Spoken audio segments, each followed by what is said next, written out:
ঈশ্বরের প্রতি বিশ্বাস জীবনের কঠিন পরিস্থিতি মোকাবিলা করার কোনো কৌশল নয়, বরং এটি হলো বাস্তবতাকে স্বীকার করা ও সত্যের মধ্যে জীবনযাপন করা এবং ঈশ্বর যেভাবে দেখেন সেভাবে জগৎ, অন্য মানুষ ও নিজেদের দেখতে শেখা।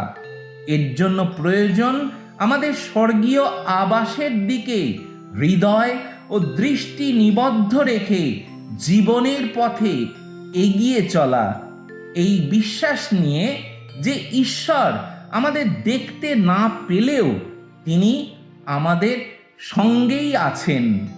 আমাদের জীবনযাপনের মধ্য দিয়েও আমাদের বিশ্বাসের সাক্ষ্য ফুটে ওঠাতে হবে, যাতে অন্যরা আমাদের মাঝে সেই সত্য ও অর্থ খুঁজে পায় যা তারাও আকাঙ্ক্ষা করে, এবং এইভাবেই তারাও সেই একই আলোর অংশীদার হতে পারে।